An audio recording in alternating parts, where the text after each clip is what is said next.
Escuchas a Gabriela Villalobos en Pauta de Negocios. Pauta, súmate a la conversación.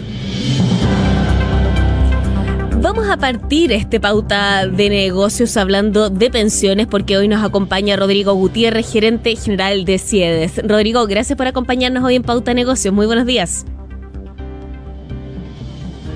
Rodrigo, te vemos pero no te escuchamos. El micrófono está muteado. Ahora sí. ¿Cómo estás, Rodrigo? Muy buenos días. Hola, Gabriela, ¿cómo estás? Bien, gracias. Qué bueno. Rodrigo, queríamos partir esta conversación con un tema que era muy frecuente hasta al menos 3 años atrás, que eran los traspasos entre fondos.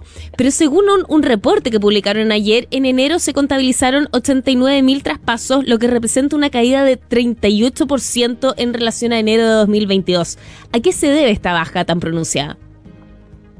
Bueno, esta es una baja que se viene manifestando ya desde el año pasado, la verdad, y tiene directa relación con la salida del mercado de estos terceros agentes económicos que hacían recomendaciones a las personas para que se cambiaran de fondo. Y por lo tanto estamos viendo que los niveles de traspaso están disminuyendo a niveles pre-pandemia, que es justamente los años donde el número de traspasos aumentó y alcanzó cifras absolutamente récord. Esto tiene que ver básicamente con lo que te acabo de decir. Esa es nuestra hipótesis principal, que la hemos ido de alguna manera verificando en la medida que ha ido pasando el tiempo, dado que hace ya prácticamente un año o más el efecto de la ley que estableció restricciones para ellos, en definitiva empezó a surtir efecto. Sí, efectivamente, y vimos también una caída de la influencia de los llamados asesores previsionales. Así es. Rodrigo, al cierre del 2022, leí en este mismo reporte que publicaron ayer, un cuarto de los cotizantes, el 24%, estaba en fondos que no corresponden a su edad. Esto es un número que me llama bastante la atención. ¿Cómo ha cambiado el panorama en enero o no ha cambiado? No, lo que ha habido, a ver, yo creo que para poder hacer un análisis más completo habría que retrotraernos quizás hace unos 10 años atrás. La posibilidad de las personas de cambiarse de administrador, como cambiarse de fondo, es algo que está presente ya hace bastante tiempo. Sin embargo, era utilizado, yo diría, que en proporciones bastante bajas. Y nos parece que el aumento del número de traspasos se dio gradualmente, pero en niveles bastante acotados, durante la década pasada. Estoy hablando desde el 2012 hasta el 2019 aproximadamente. No obstante, empiezan a surgir con fuerza el efecto de las recomendaciones de estos terceros, que se agudiza y alcanza valores récord, como te digo, en tiempos de pandemia. Lo que estos terceros buscaban hacer era, evidentemente, hacer recomendaciones bajo la promesa de que las personas le podían ganar al mercado y, por lo tanto, entonces obtener ganancias diferenciales por sobre lo que les hubiese correspondido si se hubiesen mantenido de fondo. Entonces fuimos testigos como en años previos las personas se cambiaban de fondo al fondo A, al fondo E, del E al A, y hacían movimientos que eran bastante temerarios muchas veces. También fuimos testigos de la recomendación que hizo también el movimiento No Más FP hace unos años atrás también, cuando llamó a las personas a cambiarse al fondo E, y la verdad es que el efecto que eso tuvo fue bastante negativo sobre las propias personas, circunstancias que eso impidió que ellos después tuvieran mejores resultados. En definitiva, lo que nosotros vimos es que el efecto de esas recomendaciones durante la pandemia generaron efectos demasiado grandes, porque el volumen fue muy significativo al punto que generó impacto en los mercados financieros. El Banco Central hizo una sugerencia en términos de que era importante regular esto, y finalmente, bueno, eso se tradujo en una ley que estableció restricciones para estos asesores previsionales, y por lo tanto, una vez que ellos han salido del mercado, lo que hemos observado es que el número de traspasos ha disminuido en el tiempo, como te digo, a niveles prepandemia. Sí, pero de todas maneras, un cuarto de los afiliados están en un fondo que no le corresponde por edad. ¿Cuáles son los riesgos de eso? Sí, bueno, en general el sistema de multifondos lo que promueve en definitiva es que, siguiendo la lógica de ahorro de largo plazo, el sistema de multifondos lo que permite es que las personas jóvenes estén en fondos de mayor riesgo a cambio de mayores rentabilidades esperadas, y luego, en la medida que van avanzando en la edad, puedan ir transitando hacia fondos más conservadores, en el extremo el fondo E. que supone que tiene un comportamiento más estable, es más conservador, tiene menos riesgo, pero tiene también menor rentabilidad. Y por lo tanto, la elección del multifondo debiera seguir, por lo tanto, esta lógica del ciclo de vida. En el margen, ¿cierto? Porque las personas que pueden ser más tolerantes al riesgo a lo mejor pueden permanecer en un fondo de mayor riesgo durante más tiempo y quizás resistir un poco el cambio a los fondos más conservadores, como también las personas que tienen una tolerancia menor al riesgo y a las fluctuaciones del mercado pueden optar desde ya más tempranamente en fondos más conservadores. Sí. Lo que hemos visto que, en definitiva, por el ejercicio de la libertad de las personas de elegir el multifondo, muchas escogieron en algún momento fondos que no les corresponden de acuerdo con la edad, y eso se acentuó con mucha fuerza en la pandemia por efecto de estas recomendaciones en particular. Sí. Nosotros veíamos hacia el año 2021, cuando el fondo E acumulaba una pérdida extraordinaria del 20% al mes de octubre, nosotros nos hicimos la pregunta, dijimos, bueno, ¿y cuántas personas, quiénes son los que se están viendo afectados por esto? Porque evidentemente las personas que están próximas a jubilar, obviamente estaban con mucha preocupación viendo cómo sus saldos se veían afectados en momentos previos a tomar esa decisión, y nos dimos cuenta que había mucha gente joven que estaba en el fondo E, no debiendo estarlo. Sí. Y es probable que hayan tomado esa decisión por efecto de estas recomendaciones de terceros, y eso es algo que, si bien durante los meses siguientes y durante el año pasado también hemos visto una salida casi permanente y sistemática de personas del fondo E, el fondo E todavía tiene una cantidad de personas que está muy por sobre lo que correspondería de acuerdo a su edad. Bueno, justamente por esos riesgos, la iniciativa que ha planteado el Ejecutivo para reformar el sistema de pensiones incluye los llamados fondos generacionales. ¿Cumple con evitar esos riesgos esta medida?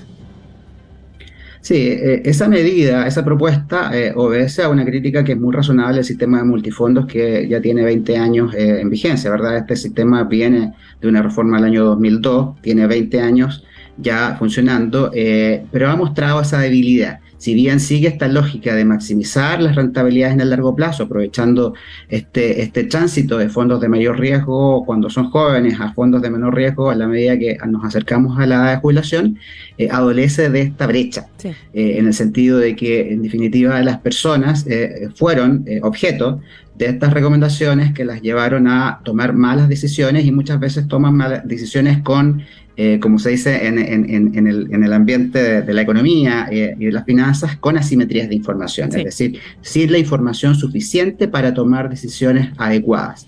Y por lo tanto, legítimamente, algunos opinan de que este sistema de multifondos hace recaer una responsabilidad en las personas que no tendrían a su vez el conocimiento suficiente para tomar decisiones correctas, y por lo tanto entonces propone un cambio que supone derechamente eliminar los fondos o los multifondos y reemplazarlos por estos fondos generacionales.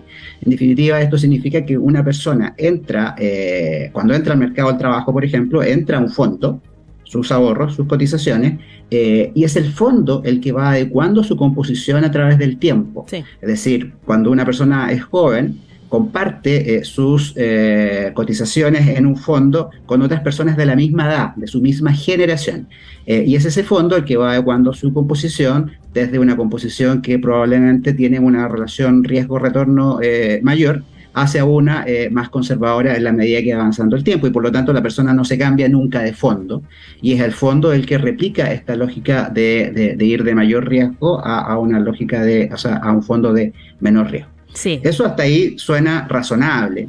Sin embargo, también tiene algunos matices. En nuestra opinión, reemplaza una lógica basada en el derecho a elegir las personas y la reemplaza por una lógica tutelar. Es decir, alguien toma decisiones por las personas.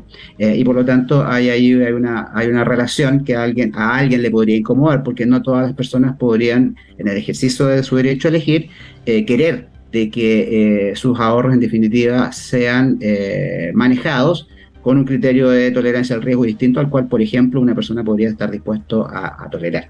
Sí. Entonces, hay un tema ahí. Y por otro lado, también es importante regular las expectativas que esta promesa de fondos generacionales trae de manera implícita, porque también dicen que van a lograr mejores rentabilidades.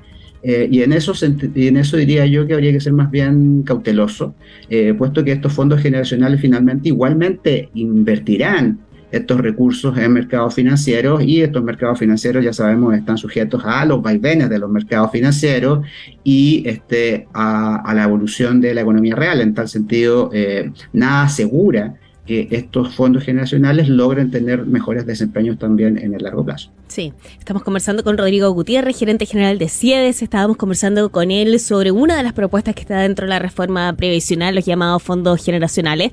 Pero ya que estamos hablando de la reforma previsional, ayer se constituyó la mesa técnica de pensiones para agilizar la tramitación del proyecto, pero sin la presencia de la oposición, que está preparando su propia propuesta. ¿Cómo evalúan actualmente el tipo de debate que se está dando en torno a la reforma previsional? Bueno, yo creo que estamos en una fase de reacomodo, podríamos decir, una vez que ha llegado marzo, porque la verdad es que el trámite de esta reforma ha sido bastante largo, y es porque es complejo, y además porque las posiciones están bastante encontradas. Sabemos que esta es una discusión que ya arrastra 2 periodos presidenciales. Hubo intentos de reforma en los gobiernos de Bachelet II y Piñera II, y para este gobierno ha dicho de que esta es una de las reformas emblemáticas, sí, y principales. Entonces, si retrotraemos un poquito el análisis, recordemos que hacia mes de mayo del año pasado aproximadamente, una vez que se despejó el camino luego del rechazo al proyecto de quinto retiro de fondos previsionales, el gobierno inicia un proceso de diálogos sociales, tripartitos, consultas técnicas, en la perspectiva de elaborar un proyecto de ley que pudiera de alguna manera hacer converger las visiones que hay respecto a este tema. Y sin embargo, vimos que, bueno, y de hecho había hecho una promesa que finalmente después fue dilatando en términos de el momento en el cual se dio a conocer la reforma. Se había dicho en principio que sería en el mes de agosto. Recordemos, sí, que eso no ocurrió. Vino el plebiscito entre medio constituyente, en el cual finalmente la opción rechazo es la que gana de manera bastante clara, y eso fue dilatando la propuesta de reforma finalmente hacia el último trimestre del año.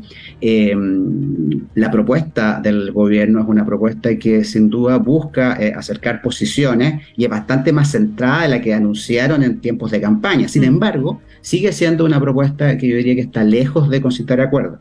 Y en este nuevo escenario, que es un nuevo escenario político de vuelta de marzo, además con el rechazo de la reforma tributaria, sí, que yo creo que el gobierno, según lo que hemos leído y hemos visto y observado, no esperaba. Evidentemente que yo creo que hace a que el gobierno tenga una posición de mucho mayor cautela en términos de insistir en la propuesta tal cual como lo he hecho, porque sabemos de que la propuesta de reforma de pensiones que la que se ha planteado no tendría tampoco el apoyo. Entonces yo creo que el gobierno no se puede permitir un segundo fracaso en ese sentido, y por eso entonces es que yo creo que estamos en una fase de acomodo en la cual yo creo que hay que estar expectante respecto de lo que se pueda avanzar en acuerdos basados en sustento técnico. Nosotros participamos hacia finales del año pasado en la elaboración de una carta firmada por un conjunto de 20 centros de estudios, en la cual le pedimos al gobierno que compartiera datos, sí, utilizados para el modelamiento de la reforma, los modelos también que utilizan para hacer sus proyecciones. Eso es algo que generó un acercamiento importante desde el punto de vista técnico, no político. Eso es importante señalarlo. Pero sin embargo, aún así, no es algo que de alguna manera, en la medida de que siga prosperando ese trabajo, nada asegura que eso pueda converger en los tiempos de tramitación política, los tiempos del Congreso. Esta mesa técnica que se está conformando es una mesa técnica, pero es una mesa técnica política, sí, en definitiva.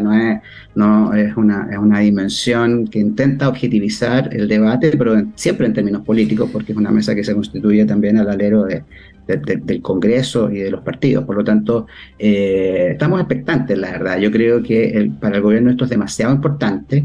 Ya tiene un fracaso muy importante en lo que fue la reforma tributaria, que viene a sumarse a su vez a la opción que también el gobierno legítimamente tomó, la opción de la apruebo el proceso constituyente. Estamos viviendo un nuevo proceso constituyente además, y por lo tanto entonces yo creo que el escenario es un escenario todavía sobre el cual es difícil anticipar cuál puede ser el desenlace, pero yo sí creo en definitiva de que si esperamos que se obtenga algún acuerdo, ese acuerdo tendría que ser sobre una propuesta que converja hacia posiciones más moderadas de centro.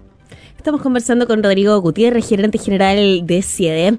Rodrigo, al inicio del programa comentábamos el nerviosismo que existe actualmente en los mercados por la quiebra del Silicon Valley Bank. Yo sé que esto estaba todavía en una etapa bien inicial, pero había bastante nerviosismo en los mercados. En Chile también habían cuestionamientos, bueno, ¿qué pasa con las empresas que han invertido ahí? Por el lado de los fondos de pensiones, ¿hay algún riesgo? ¿Ves algún riesgo justamente a nivel de mercado por el impacto que puede tener? Siempre hay riesgo porque en definitiva los fondos de pensiones están invertidos en instrumentos financieros, particularmente los fondos de mayor riesgo, el fondo A y el fondo B están invertidos en instrumentos de renta variable, principalmente en el extranjero. Concretamente el fondo A está invertido en bolsas internacionales en el mundo, digámoslo en simple, en un orden al 80%, prácticamente un tercio de ese fondo está invertido en Estados Unidos y por lo tanto evidentemente que puede verse afectado en la medida de que esto que estamos viendo en estos últimos días tenga impacto en las bolsas, digamos, porque todavía vemos que es un impacto que puede ser acotado más bien al mundo o al sector económico en el cual de alguna manera esto se ve directamente relacionado, pero en la medida que esto permea y llega a tener algún efecto en las bolsas, por ejemplo, a nivel de la bolsa de Estados Unidos, de las bolsas en Estados Unidos, evidentemente eso podría también generar algún tipo de efecto en los fondos de pensiones que están invertidos en esas bolsas. Sí. Pero evidentemente quizás la reflexión de fondo acá es que no nos deja de sorprender efectivamente que estamos viviendo tiempos excepcionales, lo hemos dicho ya hace bastante tiempo. Nadie esperaba el 2020 los efectos globales de la pandemia, no esperábamos que tuviéramos un conflicto en Ucrania con la invasión de Rusia hace un año y yo creo que nadie estaba esperando esto tampoco. Entonces, cuando se nos pregunta hacia adelante, hacia el futuro, la verdad es que creemos que la incertidumbre se mantiene, la pandemia se resiste, la inflación, si bien hay signos de control por la acción, yo diría que bastante oportuna y decidida de los bancos centrales del mundo, yo diría que también cuesta que se da. Y ya hemos visto cómo, si bien las cifras son auspiciosas en Chile, por ejemplo, el recorte de tasas, todo indica que se estaría postergando para el segundo semestre, por ejemplo. Sí. Ahora, volviendo al tema de los activos más riesgosos, hasta el año pasado se hablaba bastante de la opción de que los fondos de pensiones pudiesen elevar sus inversiones en este tipo de activos. Acá estoy hablando no del Silicon Valley Bank, sino que de activos más riesgosos en general. Pero eso fue antes de las dificultades que hemos visto en las startups y que vimos sobre todo en el segundo semestre del año pasado. ¿Se debiese considerar de todas maneras aumentar los límites de las inversiones en activos alternativos de los fondos? La conversación sobre modificar el régimen de inversiones y permitir ampliar la base de las inversiones en activos alternativos viene hace bastante tiempo. Sí. En general nos parece que en la medida que siga una lógica de diversificación y además de apostar en términos de rentabilidades en el largo plazo, nos parece que es un buen camino. Sin embargo, yo diría que en estos momentos la cautela debiese ser algo que debiera prevalecer. La prudencia, yo diría que sobre todo en estos tiempos de incertidumbre debieran llevar al regulador a tomar decisiones más bien de prudencia en ese sentido. Rodrigo Gutiérrez, gerente general de CIEDES, te queríamos agradecer por habernos acompañado hoy en Pauta de Negocio. Que tengas un muy buen día. Igualmente, muchas gracias.